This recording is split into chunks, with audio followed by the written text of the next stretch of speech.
Hi, I'm Matt and welcome to my new channel, Fenris Garage.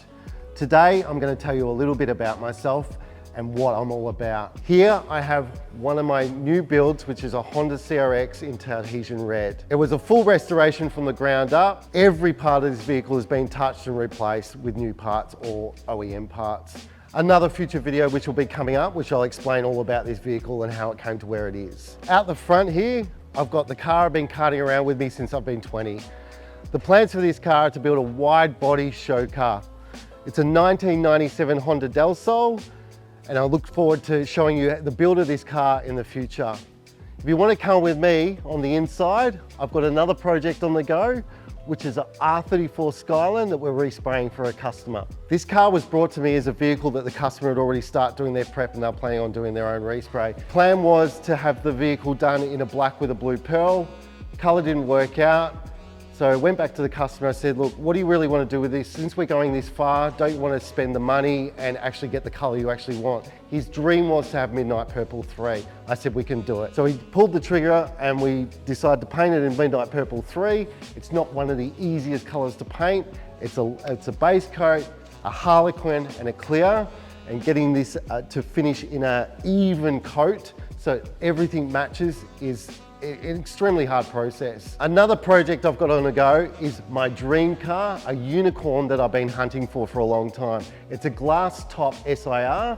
I bought this car from a guy who'd started a project but given up. His plan was to put a 1997 H22B swap into the car and take it further. He ran out of money, it didn't work out, so my win.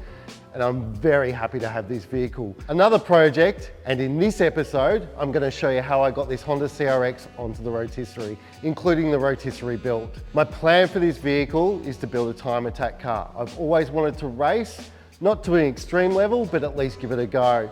It's something that's always been a lifelong dream of mine. The plans for this vehicle are hopefully to be kind of insane. Rear mount radiator, fuel cell, engine swap, don't know what I'm putting in it yet, but it's gonna have to be something pretty extreme to keep up with some of those time attack cars. The major part of this channel is getting this vehicle ready for time attack. Now let's get into it.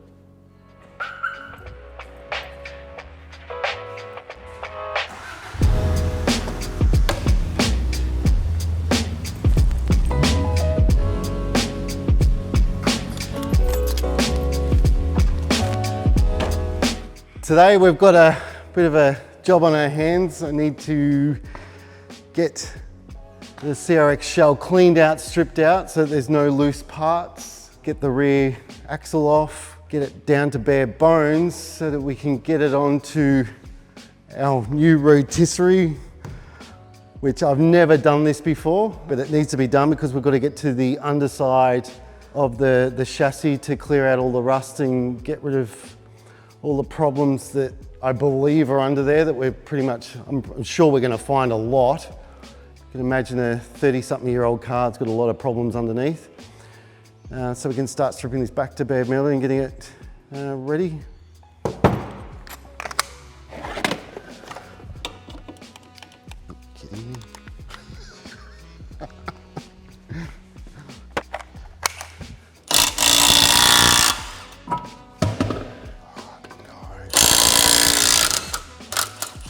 Now we've got a problem.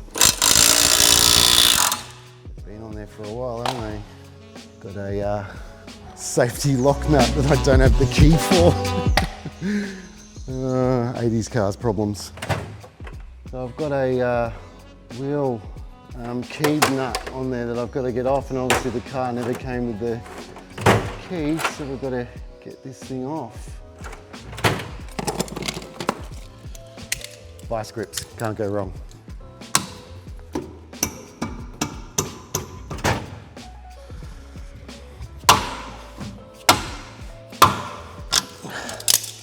She's on there tight. I have to find one of these will hopefully fit and get this bugger off. Always good to have the tools.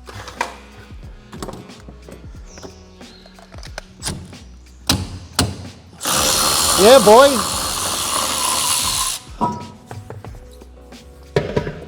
So now we've got to drop the trailing arms, unbolt them, remove the rear struts, and get the back end out of it.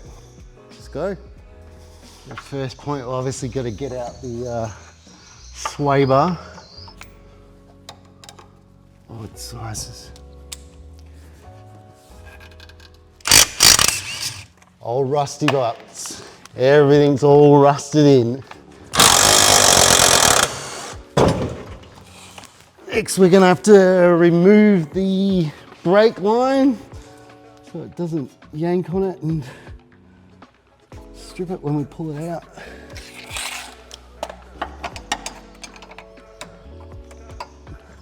I've got a heat shield in the way that we've got to remove and get out the way before I can drop that out.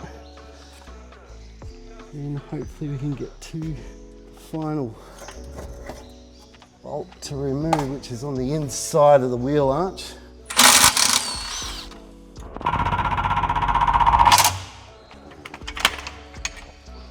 Because I might need to use it later.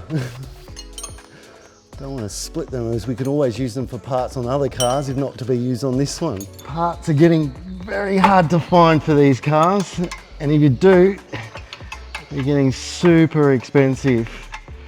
I got to the point where when I was building the motor for the Red one, I found out that the D16 uses what they call stretch bolts on the cam caps.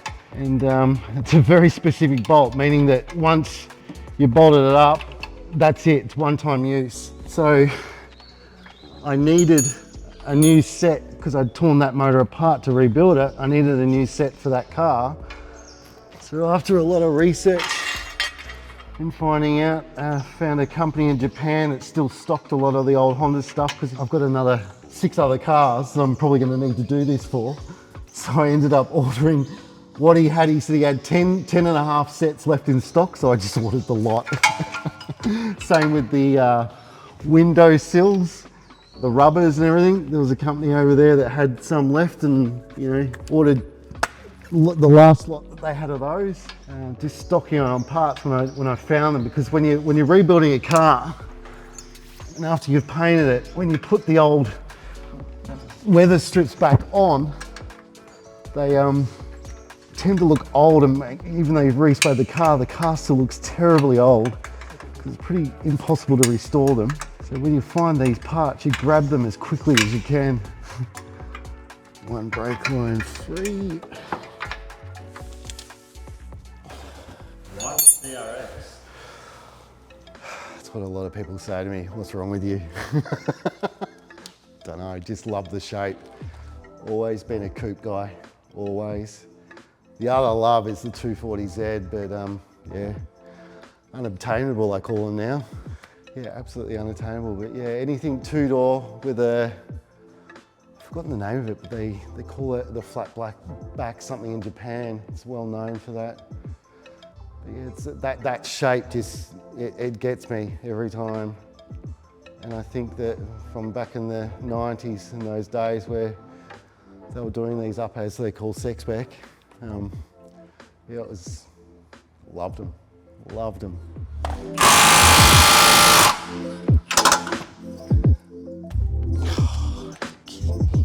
I started off with my father back in the day, and he was an absolute rev head. He's had anything from 911s to Walkinshaws, Darren Hinch's Rolls Royce, which was a laugh. Another story, another day. Yeah, he got me into cars, and we built our first car together, which was a Fiat X19. And I'm pretty sure that was my first paint job ever, which was in acrylic.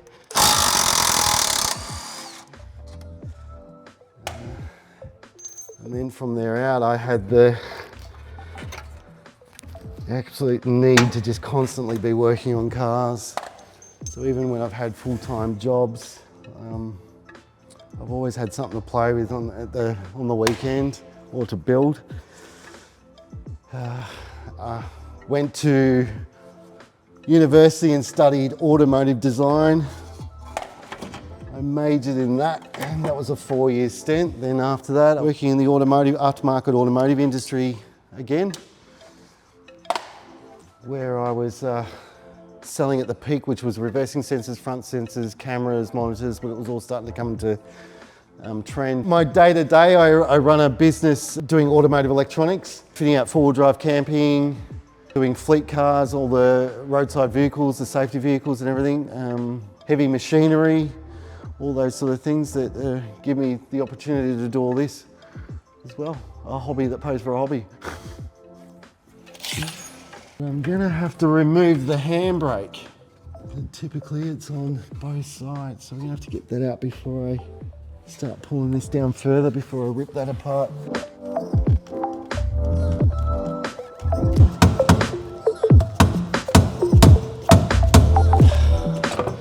Matt playing with his knob. Oh, she doesn't want to move. Press fit. Good thing we're not going to need it anymore. More parts. Right, 10 and 12s. Don't you love watching people work? I love watching people work. Blood, sweat and tears, you'll be installed for that. Dramas, problems, because building an old school car like this, it ain't an easy task. Now we've got to drop the tank. Fun times. Which, the last time I did this, the bolts are generally so rusted, we could get lucky here. I highly doubt it.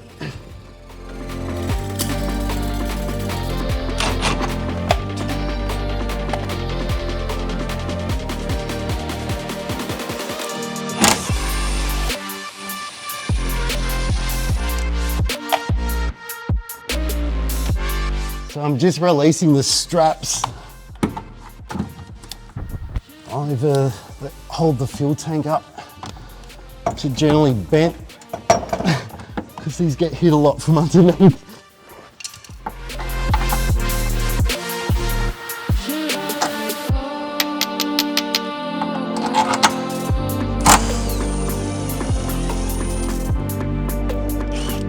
Two straps and then they're clamped in at the front. So the jack's taking the support of that. I've just got to release the fuel pump cover and top inside the car, and we should be right to drop the tank.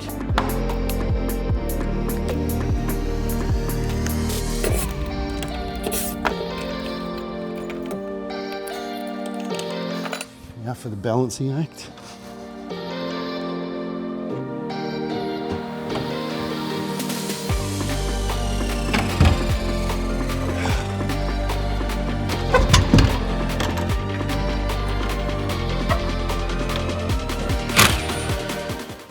Move the inlet and outlet, which of course is hidden up under the chassis.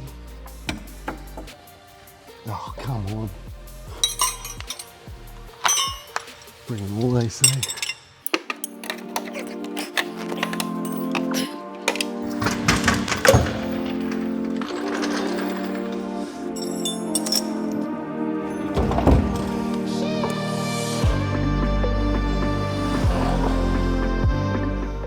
Probably one of the best fuel tanks we've got.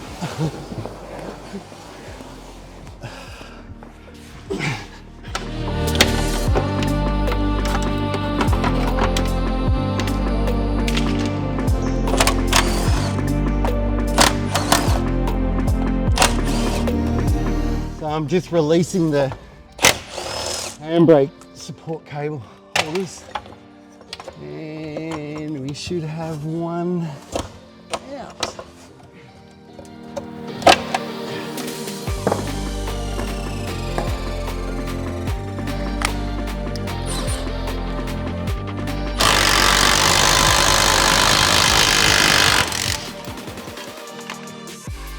One.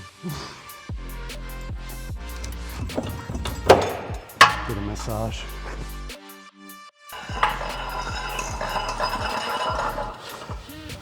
More spare parts.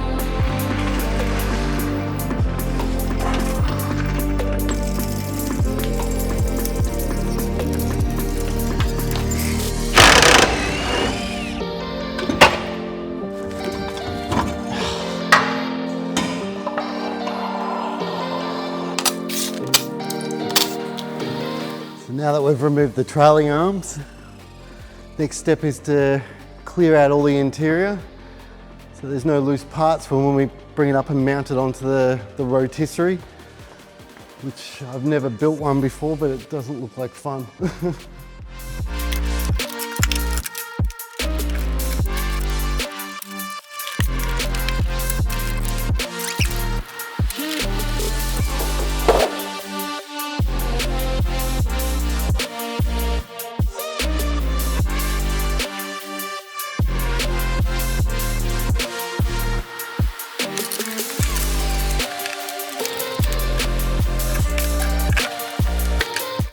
Nearly there, mate.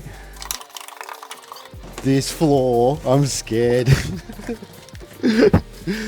Might even just cut it all out and just weld in plates. Look there, right through, look at it.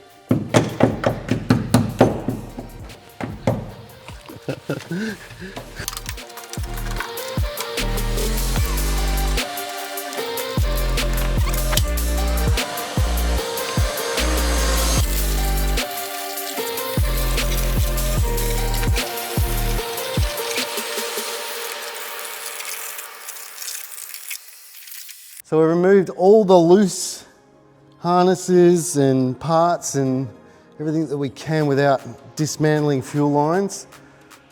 As you can see, the floor plan's got a lot of rust going on, which could be an issue, but won't find out until we get that sound deadening up, which will take some dry ice. And yeah, so build the rotisserie and see how we go.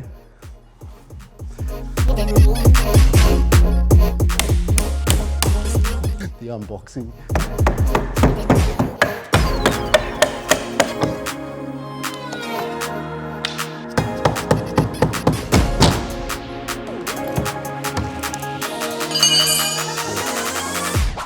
It looks like an epic Lego set. First time doing this, so I'm new to all of this, so just bear with me.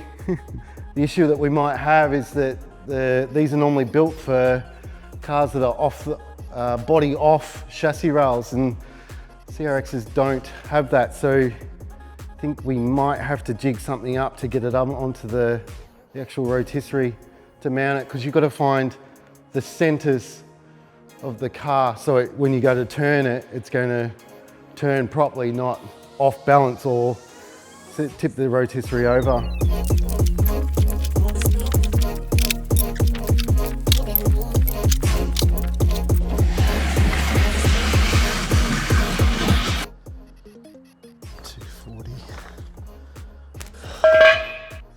Main stand, those, which end? Mate, this could take a while. Plate. I can't see any plate. Right,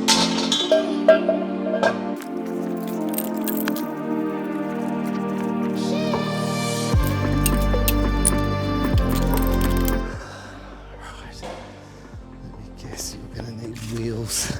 37 casters. Yep.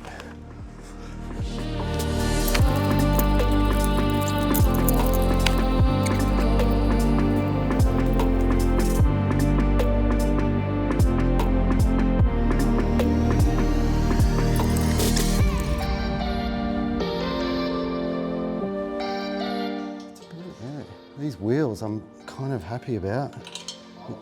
Rolling around on the floor, mate. Take it for a spin down, do a video of it down the road. Normally the hardware on these things is terrible, but this hasn't been too bad. 147 connecting rod into each 41, 47.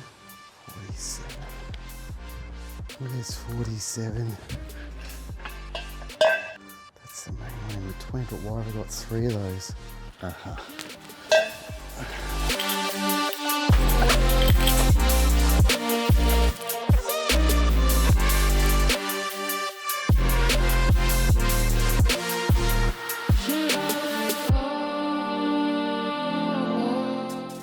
This is a shit Lego set.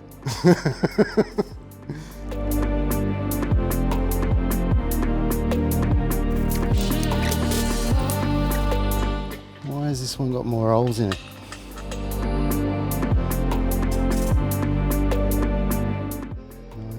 Locking plate. Where's the locking plate before? I think this is right.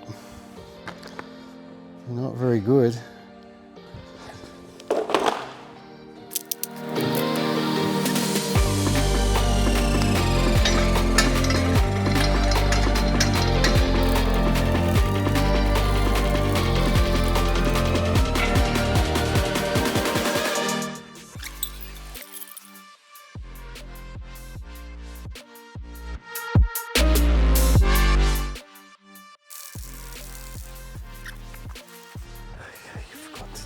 Didn't you?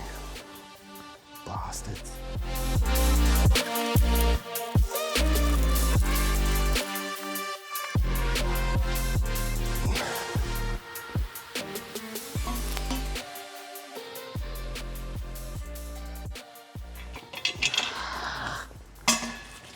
So that goes, there's a mistake there. It's got to go to the outer.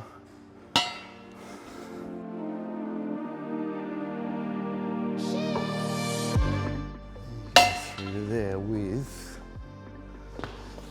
this guy, hardware from China.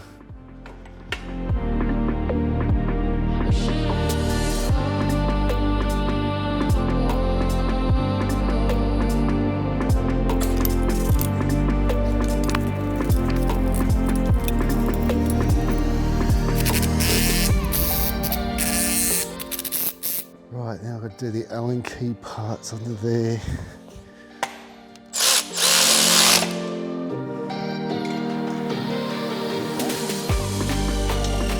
New toys.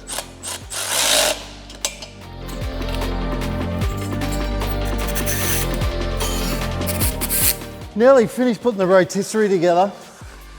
It's quite well built. So yeah, it's a bit of a jigsaw puzzle, but it wasn't too bad. Now the concern is how we're going to mount the car to it. Seems to be quite a lot of adjustment through here to drop it down. Was worried that we might have had to have got a forklift in to lift the car up to get it onto the mounts, but I think we dropped down quite a way and gives us two mounting points under here to go into the chassis, and it looks like at the front end and the back end I've got very similar holes to mount it to, which is good. Might not be centered, but I think that this part here is the part that gives you the balance. So depending on how high you have it and where the center of gravity is on the chassis, you wind this up to get it to the point and then it fits around, which is great.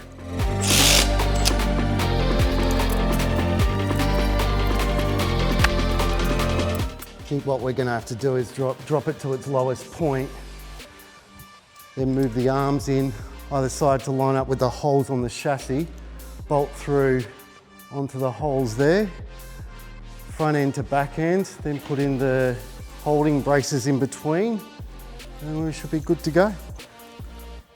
Woo.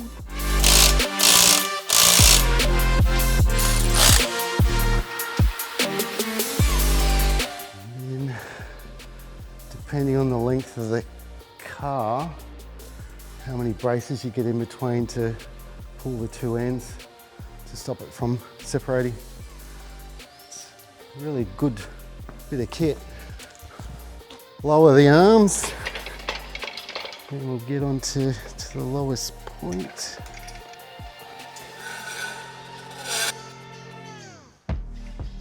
Like a glove. Doesn't get any better than that. So, I think the further in that we can get it onto the chassis rail, the better off we'll be.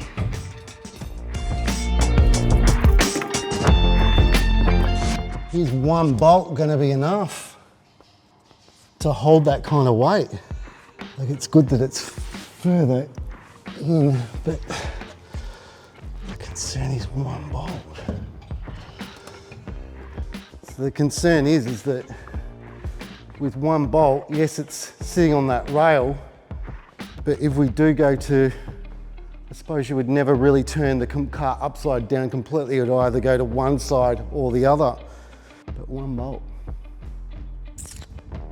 The only other way is to maybe tack weld in here on the arm, but we've also got the problem here of the bottom support being in the way, which in any sense, it doesn't make any difference if we grind this off because this whole panel is coming out. So I think to get it to sit flat on the chassis rail for the most structural integrity, we'll grind this off. Safety first. Yeah, we'll just cut off those end tabs that are stopping it from mounting flush. Yeah, that's what we need, guys. All right, so I'm just gonna mark off so the chassis rail ends about here. So I'm just gonna grind that off so it sits flush with the rotisserie. Okay, so just thinking about it, I've measured the end of the rotisserie ends. They're 50 by 50, and the rail in here is 55. So these should theoretically fit into here to give it more support and then bolt it up through here. So if I cut out the box section shape, which is roughly there, but we might not need to go that high, they should fit straight in, and if we turn them upside down and bolt that end into there, we should have a fit. Just needs to be 50. Same on this side. Just feeling in the rail to see where the edge of it is so I don't cut that out as well. Because if we did that, I think I'd be in big trouble. Safety glasses. Where are the safety glasses? Nope, nope, nope.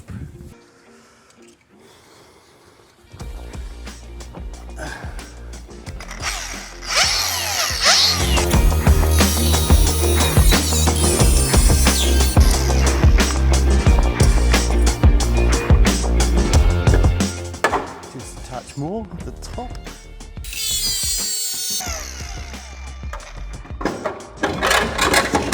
Winner.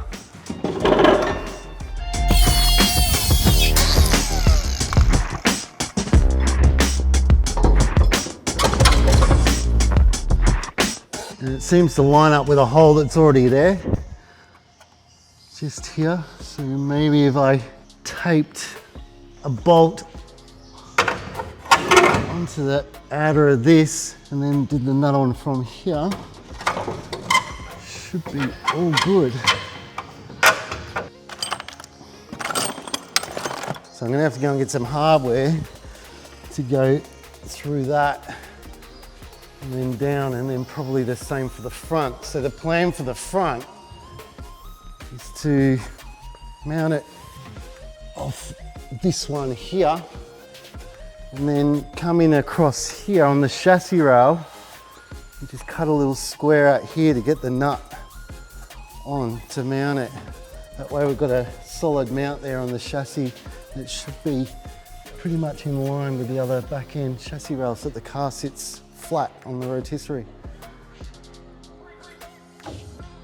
I'll have to get some hardware. We're back with some hardware. Plenty of options. Even if we wanted to go right through for a second bolt in case that one isn't strong enough, drill right through the chassis rail into the other side, which might make it a little bit more secure, but we'll see how the single goes. The hardest thing is we're going to have to try and get the bolt through because we don't have access to the top once this is through. And just holding it there until we can get it into the right spot and with a bit of tape or something, and then pull it through with some pliers and then bolt her up. It's just the right size there. A bit of tape.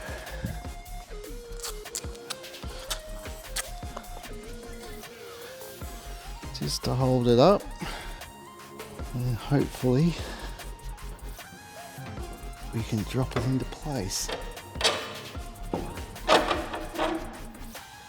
Come on. Might even be lucky because I can angle it as I go through. It might just drop down. Yeah, boy, we're in. So we've test fitted it, and stupid me discovered that we need to have these on the rotisserie before we guide them through, because otherwise we're not going to get the arms in between.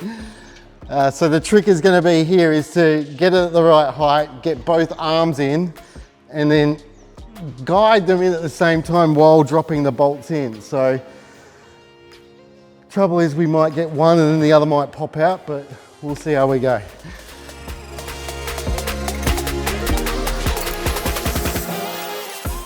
Hopefully we haven't lost that bolt.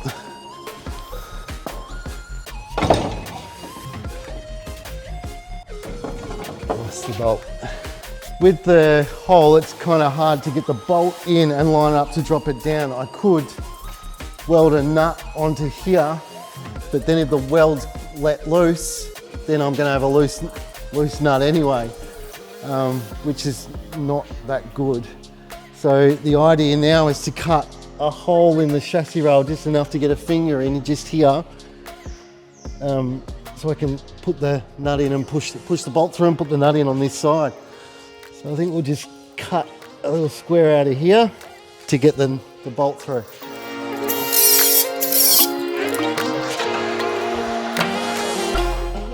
Beautiful. Same on the other side.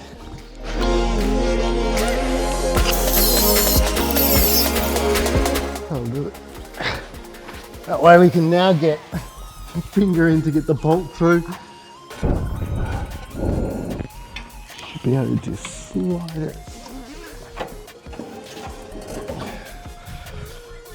And with any luck, ta-da.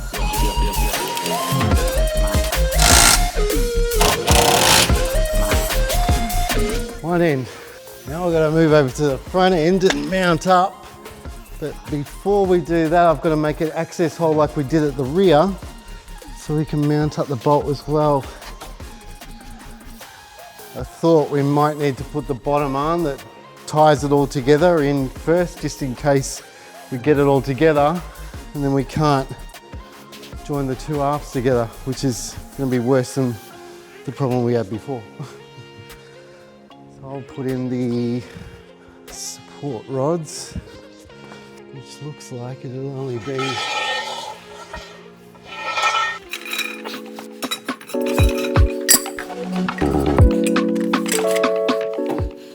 now.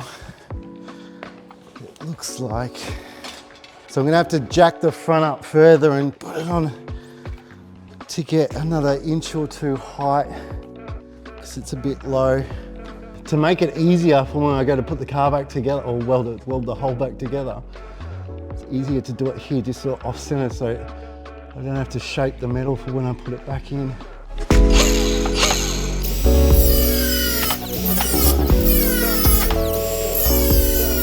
Save some of that metal. But get a screwdriver in here and pull this down so I don't have to re-weld that bottom end. That'll do. Same on the other side.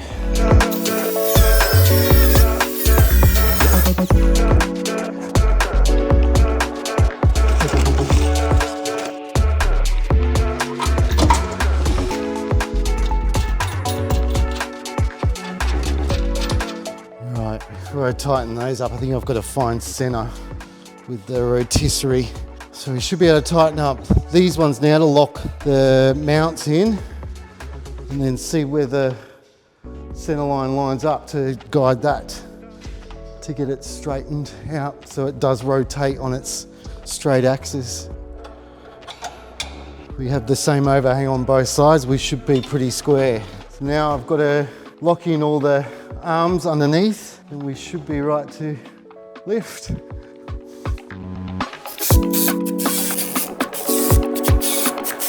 now I think we wind it up level and see if we've got center of gravity.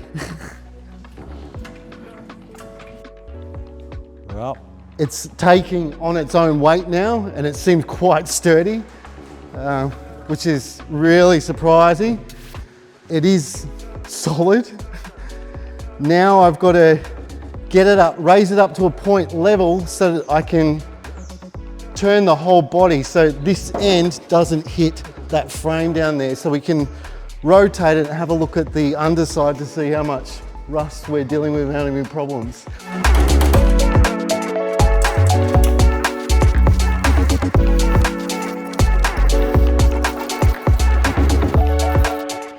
Now what's the clearance from? But it's going to spin there, isn't it?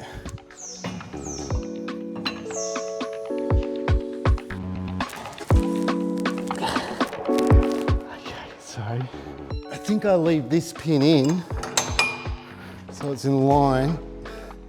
So I'll just try at the other end whether it is. Mill it. There you are.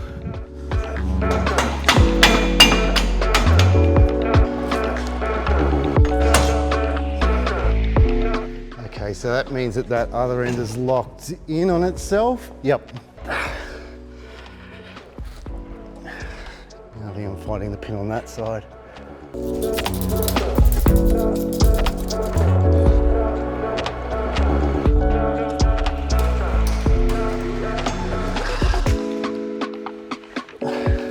Wrong tool. Now it's too tight. Oh yeah. Just one more before there's two nuts I think I've got to do for safety.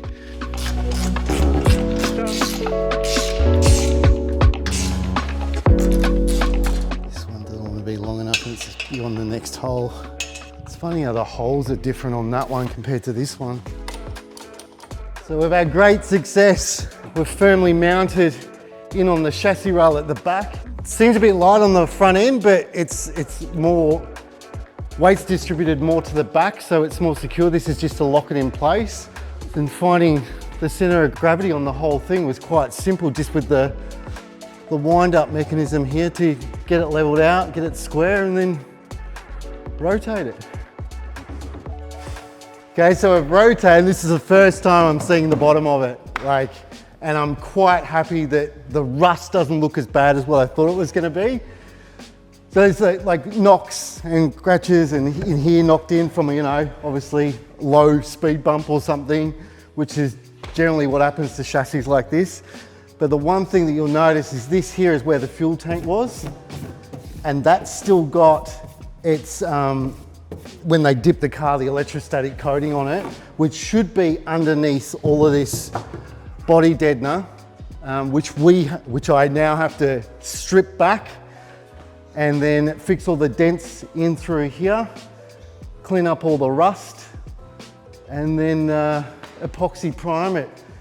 But we'll see what the floors look like, because there's a lot of rust on the inside, so I'm not going to know until I sort of do both sides, dry ice the inside and strip this outer skin. I think the best way to remove that is sandblasting, but we'll look into that for next episode. So next episode hopefully will be stripping off the underbody and checking out the rust on the inside. And don't forget to like, share and subscribe.